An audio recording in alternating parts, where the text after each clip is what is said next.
खुलुमबाय दिनै मोनाबिलिनि खौरांफोरा जाबाय गिबि खौराङाव दङ बे समाव मोनसे समाजारि बिजों थामहिनबा मोनसे फेसबुक पेजनि गेजेरजों बिटिसि आरो बिटिआर एकर्डखौ लानानै फारागथि खालामनानै मोनसे सुंद' फोरमायथि होनायखौ नुनो मोन्दों। मोनसे पस्टआव ओरैबायदि लिरनानै फोसावदों दि जेराव बिटिसिनि चिफ हाग्रामा महिलारिखौ थांखिनानै अजद दिखांनायखौ नुनो मोन्दों। बेखौनो नोंथांमोननि गेजेराव दिनै फोसावनो लादों। ओरैबायदि पस्टआव लिरदों दि जोंनि बिटिसिआव 2003 आरो 2010 फेब्रुवारिनि बिटिसि एकर्डनि गेजेरजों बिटिसि एबा बिटिएडि थामहिनबा गासै बाक्सा, क'क्राझार, चिरां आरो उदालगुरि बे मोनब्रैल' जिल्लाखौ लानानै बड'लेण्ड टेरिटरियेल एरिया डिस्ट्रिक्ट जादोंमोन। नाथाय बेयो जिल्ला बारायनोबो हाया आरो थाबोनाय गामिफोरखौबो लाबोदेरनो हायामोन। बैफोरखौ नोजोर होनानैनो एबसु, एनडिबि आरो पिजेसिबिएम आरो बर' खौसेथि सुबुं आफाद जथायै लोगोसे बिटिसिनि हाग्रामा महिलारि बिथांखौ लाफानानै थाखानाय बिटिसिखौ जौगाहोसिननो थाखाय बिटिसिआव सान्थि लाबोनो आरो थाबोनाय सानजानि गोबां बिटिसि एकर्डआव हाबनो हायै गामिफोरखौ बिटिसिआव सरजाबफानो थाखायनो बिटिआर एकर्डनि गेजेरजों सिगां थाखानाय बिटिसिनि सिङाव ब्रेकेटजों बेंखनानै एरिया बारायनो हायै बिटिएडिखौ बोखारनानै थाखानाय बिटिसि काउन्सिलनि मर्यादाखौ फोजौखांनो थाखायसो आरो जोंनि रायजो राजाफोरनि लुबैनाय हास्थायनायखौ लासै लासैनो मोनहैनो थाखायनो बिटिआर एकर्ड जाफैदों। थामहिनबा बड'लेण्ड टेरिटरियेल रिजन। बेनि ओंथिया बेनोदि जोंनि बिटिएडिनि अनगायै बिटिआरनि गेजेरजों जिल्ला बारायनानै थाबोनाय सानजानि गामिफोरखौ सोनानै थिक खालामनाय लोगोसे बिटिसिनि मोन 26था जाथि हारि माहारिनो मोजाङै बुजिहोनानै 100% जौगाहोनानै 5000 शहीदफोरनि जिउ बाउनायनि फिथाइखौ जाफुंहोनाय थांखिमोन। हाग्रामा महिलारि बिथाङाबो बेखौ बुजिखानानैसो गावनो बे एकर्डखौ सहि खालामफादोंमोन। दा बिथां हाग्रामा महिलारिया बिटिसि बिटिआरखौ नाङा, बिटिसि एबा बिटिएडिखौसो नांगौ। 2020 मायथाइनि 27 जानुवारि खालि गावनो सहि खालामनाय बिटिसि बा बिटिआर एकर्डखौ गावनि राजखान्थि मासिनि थाखाय बे एकर्डआ दावदै गलासो जेबो गैया बायदि होननानै हेंथा होबोबाय थादोंमोन। रायजो राजाफ्राबो बिथांखौ फोथायनायजों दानि 2025 मायथाइयाव सरकाराव लाबोफिनलायबाय। आरोबाव पस्टआव लिरबावदों दि थिगानो दं महिलारि बिथाङा रायजो राजाफोरनो गोबां थगायनानै हेमन्त बिश्व शर्मानि मददजों जै जादों मानोना हेमन्तआ मिथिखागौ प्रमद बर' दैदेननाय इउपिपिएलनि दोलोखौ देरहाहोयोब्ला बिटिआरनि दफाया मावफुंजाजोबोब्ला जारला जागोन। हाग्रामा महिलारिखौ लाखियोब्लासो बिटिआर एकर्डनि दफाखौ मावनायाव हेंथा जाहोनो हागोन होनना। मानोना हाग्रामा महिलारिनि बायदिब्ला बिटिएडिखौसो नांगौ, बिटिआरखौ नाङा, गामिखौबो बाराया, जिल्लाखौबो बाराया आरो माखासे लिरनानै फोसावनायखौ नुनो मोनबावनाय जादों। नैथि खौराङाव दङ जुबिन गार्गनि हरखाब थैनाय जाथायजों लोब्बा थानाय श्याम कानु महन्त आरो सिद्धार्थ शर्माखौ बाक्सा जिल्लानि जिल्ला जेलाव लांनायाव बाक्सायाव सोमजिदों दुंहाव थासारि। रागा जोंनाय सुबुंफ्रा गंनै गारियाव अर सावनानै होदों। बेजों लोगोसे रागा जोंनाय सुबुंफ्रा पुलिसनि गारिफोरावबो अन्थाइ खुबैदोंमोन। बेबादि थासारियाव पुलिसजों लोगोसे गोबां खौरांगिरिफ्राबो जोखोम जादोंमोन। थासारिखौ बेबादि महर लानायखौ नुनानै डिउटियाव थानाय पुलिसा रागा जोंनाय होंगो दोंगोआव लावथिफोर बाहायनो गोनां जादोंमोन। जोखोम जानाय खौरांगिरिफोरनि मुङा बानाजित कलिता। बे समावनो थासारिया दुंहाव जानायनि उनाव पुलिसा होंगो दोंगोखौ होखारनो थाखाय टियार गेस बाहायदोंमोन। थासारिया ओरैबायदि गिख्रंथाव महर लादों दि जेराव डिउटिनि पुलिसफोरा गावनि जिउखौ रैखा खालामनो थाखाय मोनसे प्लेटफर्मनि सिङाव आश्रय लानो गोनां जादोंमोन। बुंनो थाङोब्ला बाक्सा जोबथेसालिनि मोखाङाव मोनसे थासारि सोमजिदों जेराव सुबुंफोरा गावनि जिउखौ रैखा खालामनो खारगासिनो दंमोन। नाथाय गोबां सुबुंफोरनि होंगो दोंगोखौ नोजोर होनानै पुलिसा गुलि गावनोबो गोनां जादों। तालिबाननि खौरां बिजों टल निउजनि गेजेरजों फोसावनाय खौरांनि बायदिब्ला पाकिस्तान आरो आफगानिस्ताननि दाङाबाजिया सिमानि साखाथियाव थानाय मोनसे अस्थिर ओनसोल हेलमन्ड हादोरसानि बहराम साहा जिल्लायाव जादोंमोन। आफगानिस्ताननि खौरां एजेन्सिफोरा फोरमायथिनाय बायदिब्ला शुक्रबारनि मोनायाव तालिबानआ दुरन लाइनआव पाकिस्तानी रैखाथि थावनिफोरनि हेंथायै रिभेन्ज अपारेसन जागायदोंमोन। मिनिस्ट्रिनि बिबुंथि बायदिब्ला काबुलआ बे खामानिखौ आफगानिस्ताननि अख्रां लामाखौ खनले सिमफायनाय आरो बावैसो सिगां आफगानिस्ताननि जायगायाव पाकिस्तानी एयार स्ट्राइक खालामनायनि फिननायाव खालामनाय जादोंमन। बेनि अनगायैबो इयुननि समाव पाकिस्तानी अख्रां हाबाखौ सिमफायनायनि बेलायाव पाकिस्ताना सांग्रां थाथों होननानै सांग्रांथि होनाय जादों। रौनिया हान्जाफोरा हादोरनि रैखाथि एबा जारगोराथिखौ रैखा खालामनो थाखाय आबुङै साखाफारा होननानैबो खौराङाव मख'दों।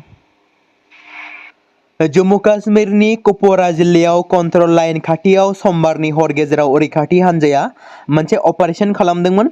जाय अपारेशनाव सानै उदखारिफ्रा जिउ गोमादोंमोन। लोगो लोगो आर्मी आरो जम्मु काश्मीर पुलिसा जयै अपारेशन खालामनायखौ जागायदोंमोन, जेराव उदखारिफोरनि फैनाय खौरांखौ मोननानै अपारेशनखौ जागायदोंमोन। रौनिया हान्जानि बुंथिगिरिया फोरमायथिनाय बायदिब्ला बै समाव उदखारिफ्रा गुलि गावदोंमोन, जेराव बेनि फिननायावनो रैखाथि हान्जाफ्राबो फिन गुलि गावदोंमोन उदखारिफोरनि सायाव। मख'नो गोनांदि बे ओनसोलाव अपारेशन अमर मुंनि अपारेशन सोलिगासिनो दं दासिमबो। बे अपारेशन खालामग्रा हान्जाया जाथायथिलिनिफ्राय गोबां बिबांनि हाथियारजों लोगोसे माखासे आगजुफोरखौबो बोखांनो हानाय जादों। बे समाव गोजां बोथोर जागायनाय समाव मिरु नखर मन्त्रि अमित शाहया रैखाथि हान्जाखौ सांग्रां थानो बिथोन होदों। मंगलबारखालि हादोरगिरि द्रौपदी मुर्मुआ मंगलियानि हादोरगिरि खुरेलसुख उखना आरो बिथांनि थान्दै हान्जाखौ बरायनानै लादों। बरायनाय समाव बिथाङा बुङोदि हारिमुआरि बिरसाद आरो सुबुंदारारि बेसेनफोरा भारत आरो मंगोलियानि गेजेराव सोमोन्दोनि बिथा बानायो। भारत आरो मंगोलिया सामरिक बाहागोदारि। हादोरगिरिया बेखौबो फोरमायोदि थांनाय 25 बोसोराव भारत हादोरा मंगलियायाव बौद्ध मठफोरखौ फोसाबफिननाय आरो गोदोनि रेबसनलाइफोरखौ फिन सेबखांफिननायजों लोगोसे गुबुन गुबुन हारिमुआरि मावथांखि आखायाव लादोंमोन। मख'नो गोनांदि मोन्नैबो हादोरनि थान्दैफ्रा मिजिं थिदोंदि मंगलबारखालि फोसाबजानाय हारिमुआरि सोलायसोल' हाबाफारिनि सायाव गोरोबलायनाय बिलाइया मोन्नैबो हादोरनि गेजेराव हारिमुआरि सोलायसोल'खौ आरोबाव बांहोदों। हादोरगिरि द्रौपदी मुर्मु बिथाङा इउनाइटेड नेशन्स आरो ग्लबेल साउथनि सोद्रोमा महरै मोन्नैबो हादोरनि गेजेराव खाथि सोमोन्दोनि सायाव गोसो होदों। श्यामकानु महन्तजों लोगोसे 7 दायनिगिरिफोरखौ गाहाय बिजिरसालियाव गथायनायनि उनाव बिथांमोनखौ बाक्सा जोबथेसालिसिम दैथायहरनाय जादों। नाथाय साननैसोनि उनाव CIआ CIनि फारिलाइयाव 19/25 रेजिस्टार जानायनि केसआव सिद्धार्थ आरो श्यामकानुखौ फिन हमनो हागौ। मख'नो गोनांदि बे बोसोरनि जुन दानाव बाक्सायाव बेखेवनाय जोबथेसालियाव 1500 कैदिफोरा थानो हायो आरो गोदान मुगानि खाबुफोरजों बुंफबनाय। बेयाव रैखाथि राहाफोराबो गोख्रों दं, नाथाय दासिम बे जोबथेसालियाव सासेबो कैदिखौ हमनाय जायाखै। गुसुङै बुंनो थाङोब्ला गोदानै बेखेवजानाय जोबथेसालिनि गिबि जोबथेसालियाव थानाय श्यामकानु महन्तआनो जागोन। नाथाय केस नं 19 आरो 25/नि सिङाव रांखान्थियारि दायजों सोमोन्दो थानाय केसफोर आरो एनफर्समेन्ट आरो डाइरेक्टरेटआव रेजिस्टार खालामनाय केसफोरनि थाखाय बिथांमोनखौ फिन हमनो हानायनि सम्भाबना दं। फारसेथिं श्यामकानुखौ हमनायनि सानथाम उनाव सिंगापुर केसनि गुबुन 2 दायनिगिरि शेखर ज्योति गस्वामी आरो अमृत प्रभा महन्तआ दासिमबो पुलिसनि आवथायावनो दं। मानोना बिथांमोननि पुलिस जोबथेसालिनि समा जोबाखै, बेनिखायनो दिनै बिथांमोनखौ बिजिरसालियाव गथायथ'नाय जायाखै।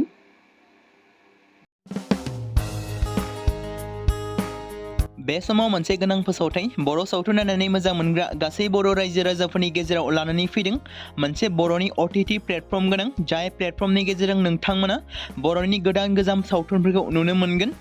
थांनाय माखासे बोसोर सिगां बर'नि गेजेराव लानानै फैनाय निउबो एप बायदिनो फिन आरोबाव लानानै फैदों बर' रायजो राजाफोरनि थाखाय। बे बाथ्राखौ मख'नाया गोनांदि 2025 मायथाइनि जानुवारि दानाव ओंखारनाय आंगो स्ट्रिम मुंनि मोनसे OTT प्लेटफर्म गोनां निउबो एपनि गेजेरजों नोंथांमोना गोबांथार बर'नि सावथुनफोर जेरै ट्रेजेडि, रमान्टिक, एक्शन आरो कमेडिजों बुंफबनाय सावथुनफोरखौ नुनो मोनगोन। जेरै सनानि नखर, थांखि गैयै समाज, अनसुला आफा, हिर', बिमा बायदि बाजै, अर, थैसाम, वान्टेड, संदान आरो रं नाम्बार बायदि सावथुनफोरा मख'जाथाव। बेफोर सावथुनफोरखौ नायनो थाखाय नोंथांमोना गिबियावनो आंगो स्ट्रिम एपखौ गाव गावनि मबाइलाव थानाय प्ले स्ट'रनिफ्राय डाउनल'ड खालामनानै लोगोसे इनस्टल खालामनानै गावनि मबाइल नाम्बारजों लगइन खालामनानै लाग्रोनांगोन।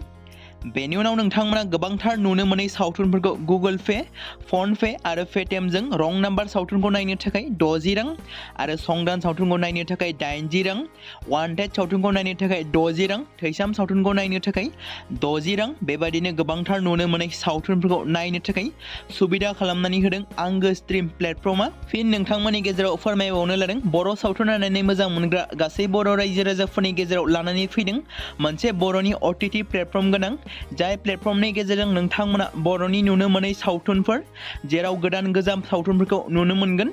बे बाथ्राखौ मख'नाया गोनांदि 2025 मायथाइनि जानुवारि दानाव दिहुनजानाय आंगो स्ट्रिम मुंनि मोनसे OTT प्लेटफर्म गोनां एपनि गेजेरजों नोंथांमोना गोबांथार बर'नि ट्रेजेडि, रमान्टिक, एक्शन आरो कमेडिजों बुंफबनाय सावथुनफोरखौ नुनो मोनगोन।